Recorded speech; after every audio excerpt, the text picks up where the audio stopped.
ایک فریق بن کے واقعات کے حقائق پر پہنچنے کی بجائے طالب علموں اور طالبات کے خلاف ایک ایسا سنگین اور سنگ دلی کا موقف اختیار کیے ہوئے ہیں جس سے نوجوان نسل میں ایک بہت ہی شدت کے ساتھ رد عمل پیدا ہو رہا ہے۔ حکومت فریق ہے، پولیس متنازع ہے، کالج کے منتظمین اس کے اندر فریق ہیں۔ ہمارا مطالبہ ہے کہ جوڈیشل کمیشن بنے جو اس پوری صورتحال کی ہر اعتبار سے اس کی تحقیق کرے، لیکن یہ پوری قوم کے سامنے یہ سوال پھر ابھر کر آیا ہے۔ تعلیم کے نام پر جو عریانی، فحاشی اور بے حیائی پھیلائی جا رہی ہے، مادر پدر آزادی کے اعتبار سے نظریہ پاکستان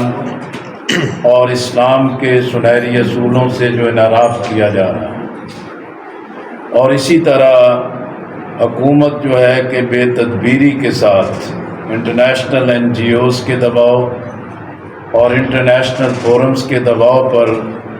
جو مرد و زن کا اختلاط اور طالبات کے کالجز میں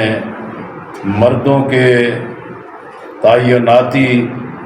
اور اس طرح جو تعلیم کے ساتھ کھلواڑ کیا جا رہا ہے، یہ بہت ہی خوفناک شکل اختیار کر رہا ہے۔ ہم سمجھتے ہیں کہ اس واقعہ سے عبرت حاصل کرنی چاہیے، اور سوشل میڈیا نے جن چیزوں کو اجاگر اور پن پوائنٹ کیا ہے اس پر آنکھیں بند نہیں ہونی چاہیے۔ اب پوری قوم، دانشور، پالیسی ساز اور سٹیک ہولڈرز جو ہیں وہ اس سے سبق سیکھیں، اپنی آنکھیں کھولیں اور اپنی نئی نسل، اپنے مستقبل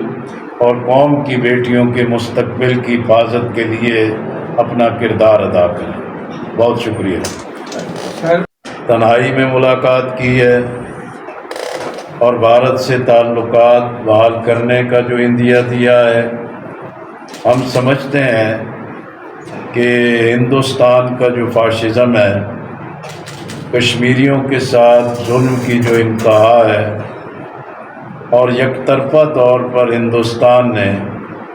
جو کشمیر کو ہڑپ کرنے کے اقدامات کیے ہیں، اس کی موجودگی میں بھارت کے ساتھ تعلقات کی بحالی یہ کشمیریوں کو منفی پیغام ہے، کشمیریوں کے ساتھ بے وفائی کا پیغام ہے۔ اس لیے ہم سمجھتے ہیں کہ کشمیریوں کو حق خود ارادیت دلانے اور ہندوستان کو اس کے فاشزم کے اقدامات سے پیچھے لے جانے کے لیے ایک بڑے پیمانے پر سفارتی جدوجہد کی بھی ضرورت ہے، اور اس مقصد کے لیے ہمارا مطالبہ ہے کہ وزیر اعظم فلسطین قومی کانفرنس کی طرح کشمیر پر بھی قومی کانفرنس طلب کریں تاکہ اس میں ایک واضح دو ٹوک موقف پیش کیا جا سکے۔ آج کل پنجاب کی ایک طالبہ قوم کی بیٹی کے حوالے سے طالب علم اور نوجوان سراپا احتجاج ہے۔ اب طالب علم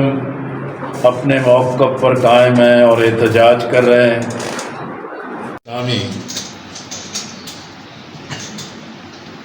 جس نے عوامی مسائل پر دھرنا دیا، یہ ہمارا کوئی ذاتی یا پارٹی ایجنڈا نہیں تھا، ہم عوام کو ریلیف دلانا چاہتے تھے، اور اس مقصد کے لیے ملک گیر ہڑتال بھی ہوئی۔ جماعت اسلامی نے وسیع پیمانے پر پورے ملک میں عوام سے رابطہ بھی کیا ہے، اور اسی طرح ماہ نومبر میں ہم ان مسائل پر پورے ملک میں عوامی ریفرنڈم کی طرف بھی جا رہے ہیں۔ متعین سوال ہوں گے، عوام جو فیصلہ کریں گے اس کے مطابق جماعت اسلامی لانگ مارچ کا بھی زیادہ دن کی ہڑتال کا بھی، اور اسی طرح دھرنے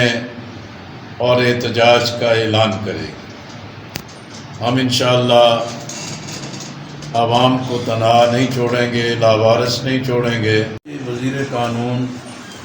یا اسی طریقے سے مختلف وزراء نے جو متضاد موقف پیش کیے،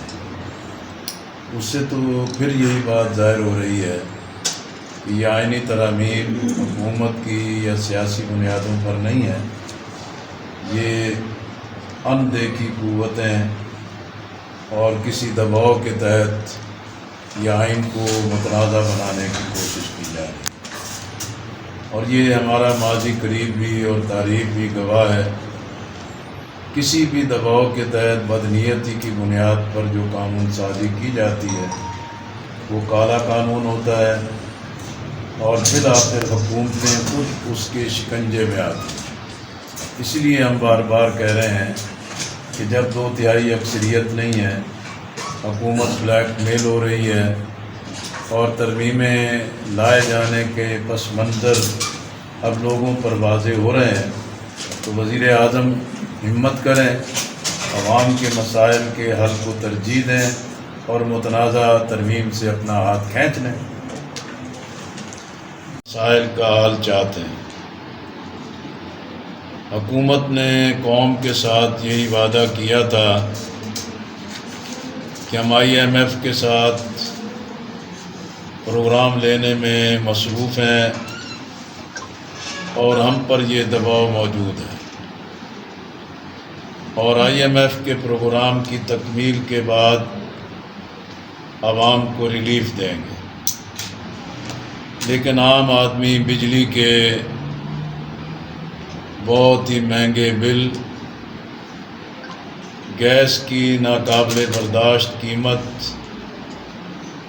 اور پٹرول پر جو لیوی اور حکومتی ٹیکسز ہیں، اس لیے پٹرول کی قیمت عالمی منڈی سے کہیں زیادہ صارفین سے وصول کی جا رہی ہے۔ اس کی وجہ سے صنعت کا پہیہ جام ہے، بے روزگاری بڑھ رہی ہے، عام آدمی کے لیے زندگی گزارنا ناممکن ہو رہا ہے، تعلیم مہنگی ترین ہے، صحت کی سہولتیں لوگوں کو میسر نہیں ہیں۔ آپ جانتے ہیں کہ جماعت اسلامی نے عوامی مسائل پر دھرنا دیا، حکومت نے مذاکرات کیے، پھر ایک تحریری معاہدہ طے پایا، اور اس میں بنیادی چیز IPPs کا معاملہ تھا۔ یہ جو کیپیسٹی بلنگ کی جا رہی ہے، ڈالرز میں ادائیگی کی جا رہی ہے، اور پلانٹ بجلی بنائیں نہ بنائیں ان کو ادائیگی کی جا رہی ہے، اور ایک تاثر بنایا ہوا تھا کہ IPPs کے معاملے پر ہاتھ بھی نہیں لگایا جا سکتا، لیکن الحمدللہ جماعت اسلامی نے دھرنا دیا،